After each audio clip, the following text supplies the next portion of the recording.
She has one palm on her forehead and is using the other one to hand the clumsy scoop crayons back into the box. At least they were already in the wrong spots before I spilled them. Sayori, here. I hand Sayori the bottle of apple juice. It's nice and cold. Sayori opens the cap and starts drinking from it. Sorry, what are you doing? It's for your forehead, idiot. Ah, sorry, I forgot. How hard did you hit your head? Sayori places the bottle against the bump on her head. It stings. Just bear with it. It'll feel better soon. Looks like you cleaned up most of the crayons, so that's good. Hey, Poopy Butthole. This kind of reminds you of growing up, doesn't it? What do you mean? You know how we used to play outside all the time? I'd always try to keep up with you. You were kind of oblivious in some ways. Like, I usually fell behind or had trouble climbing on things you did. But sometimes, when I tried to do things I couldn't, I would get myself hurt.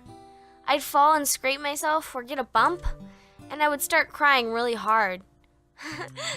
And you would rush over as quick as you could, and you would try really hard to get me to stop crying. It was almost like you blamed yourself and were afraid of getting in trouble if someone found out. Even though it really wasn't your fault at all, you know? Did I really do that? Yeah, you don't remember? Come to think of it, maybe I do remember a bit.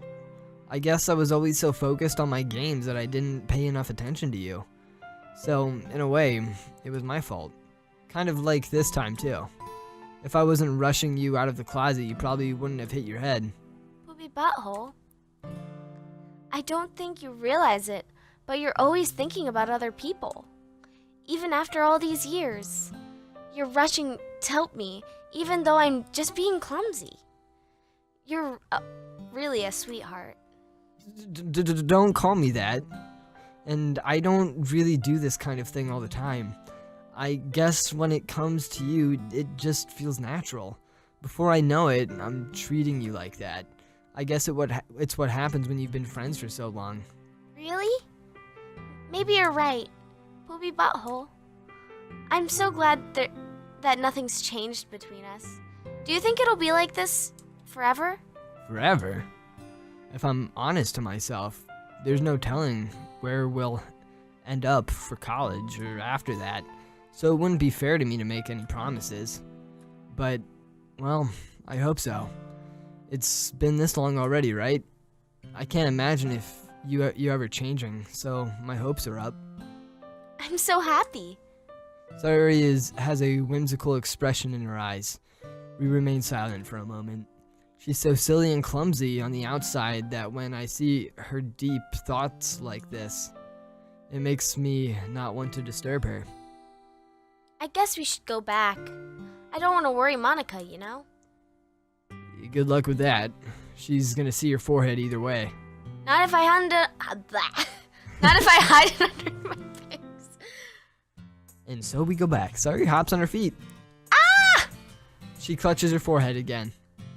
Don't stand up so fast after hurting yourself. Well, I guess it's too late now. Anyway, let's go. I follow Sayori out of the classroom. Sayori plays with her bangs to try and hide the bump, but without much success. In a moment, we make it back to the classroom. You didn't get everything that we needed. You're back! Good timing! I was about to get ready to start sharing our poems. Sayori, your forehead. She's fine, don't worry about it. I was playing with crayons and smacked my forehead onto a shelf. Well, anyway. Were you able to find everything we needed? Uh-huh, I have it right. Sayori frantically glances around herself. I forgot all this stuff! Calm down, Sayori. I have it all right here. I found the poster paper, too. Sounds like you ended up doing all the work, Poopy Butthole. Well, Sayori, I failed to come up with an excuse for Sayori. I made an adventure. Yeah, that. Okay. In any case, good work. I'll start working for the posters tonight. Me too! Okay, everyone. Are you ready to share your poems? Guess I should grab mine. After making sure the crayon box is closed tightly, I return to my seat. Alrighty, who do you want to pick? Let's start with Monika. Monika? Alright. again, Poopy Butthole. How's the writing going? All right, I guess. I'll take that. As long as it's not going bad. I'm happy that you're applying yourself. Maybe soon you'll come up with a masterpiece. I wouldn't count on that. You never know. Want to share what you wrote for today? Sure, here you go. I give my poem to Monika. ... All right. It's pretty good. It makes me think of Sayori, like the other one that you wrote. You two, like, are a dynamic duo. That's kind of exaggerating it. Yeah, probably. But you do spend a lot of time with her, even in this club, don't you? Then again, I don't blame you for being a little shy. I'm not shy, it's just... I'm just teasing. I know it takes a bit of time to make friends with everyone. But Yuri and Natsuki are super interested in people, so don't be afraid to give them their share of the time. And you can't talk to me every now and then, too. Ugh. I'm not, like, unapproachable or anything, am I? No, it's nothing like that. I'm just still getting used to being here, that's all. Yeah, I'm sorry if I was putting pressure on you or something. I really didn't mean it like that. No, don't worry.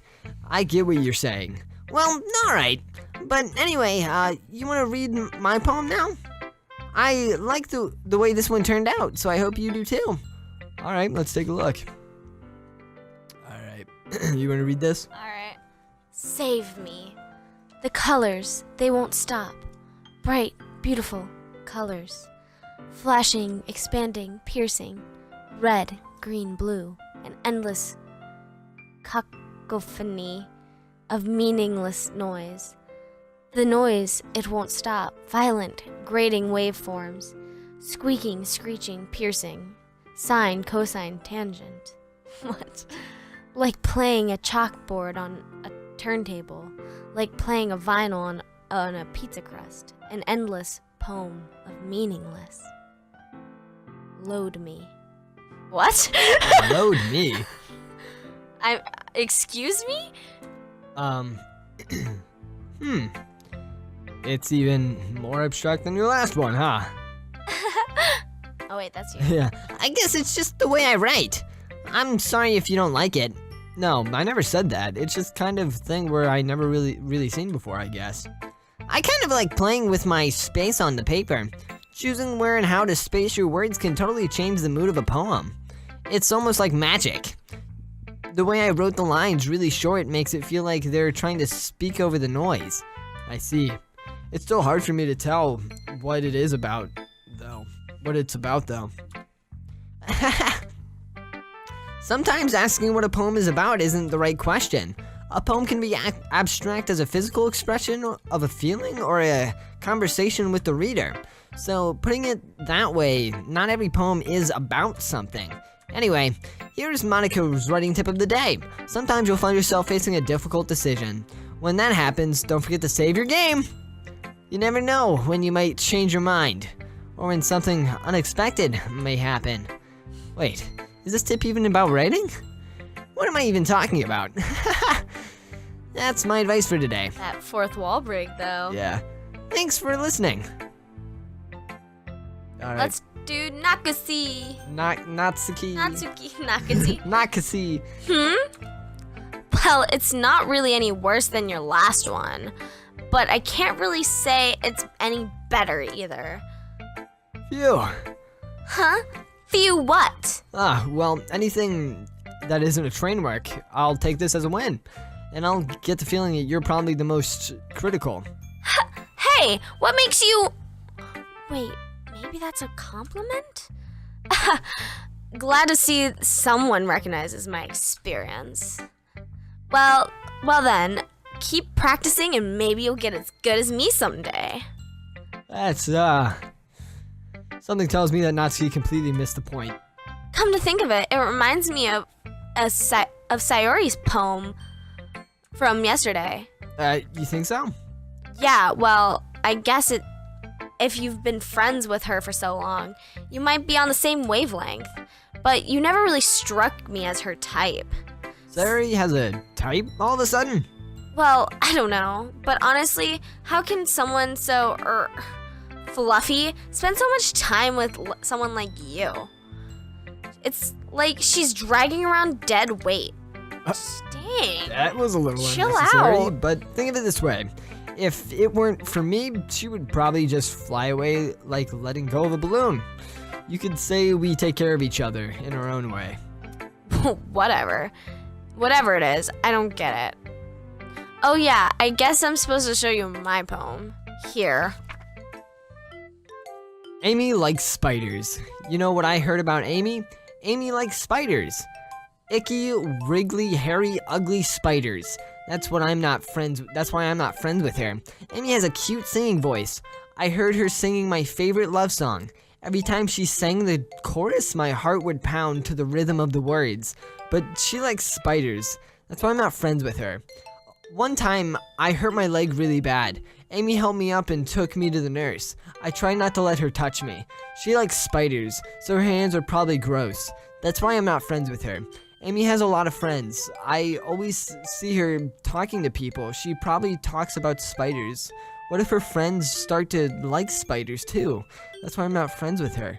It doesn't matter if she has other hobbies. It doesn't matter if she keeps it private. It doesn't matter if it doesn't hurt anyone.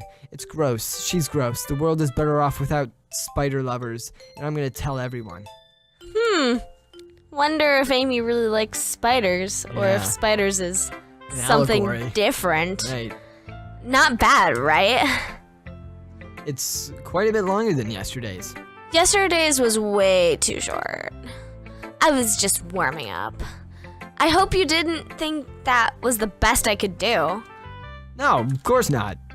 Anyway, the message is pretty straightforward in this poem. I doubt I have to explain it. Sometimes you can explain complicated issues with much simpler analogies, and it helps people realize how stupid they're being. Like anyone would agree that the subject of the poem is an ignorant jerk. Do you know people like that? Of course, it's about how everyone thinks that doesn't matter. It can't be about anything. I wrote it to be easy to relate to. Everybody has some kind of weird hobby or guilty pleasure. Oh, it might be her with manga. Oh, yeah. Something that you're afraid if people find out, they'd make fun of you or think less of you. Oh, It's poor manga. thing. That's why she keeps her manga. Read your manga and be happy. Yeah. Magna. Magna. Bologna. Bolonga. Bologna. But that just makes people stupid. Who cares what someone likes as long as they're not... It went away. I can't see. It's back. As long as they're not hurting anyone, it makes them happy. I think people really need to learn to respect others for liking... You're definitely right. At least I can relate to that. And I'm sure a lot of other people can too. It's what I do best, after all. I don't like writing unless there's a good message to take away from it. Like, conveying emotions is important, but I want to make people think, not just feel. Remember that. I'm gonna write a good one for tomorrow, too, so look forward to it. Interesting. So let's go with Yuri. Yuri, so we can go back. Yeah. Let's see what you've written for today. Well done, Poopy Butthole. Your skills are already improving. Really? Thanks, Yuri. Coming from you, that means a lot. It's nothing. I'm just happy to help inspiring fellow writers.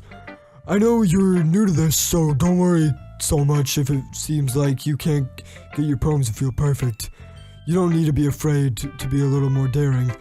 Metaphors can go a long way. Don't feel like you need to work your brain like turning a bunch of gears. Try letting your mind wander through your feelings and write down the things that you see and hear. So that's one way to truly enable your reader to see into your mind. It's very intimate exercise. I see. That's certainly interesting technique. Thanks for sharing. I have, an example if you'd like to read it. Of course. Is this the poem you wrote for today? Yuri nods and Timely hands me your poem.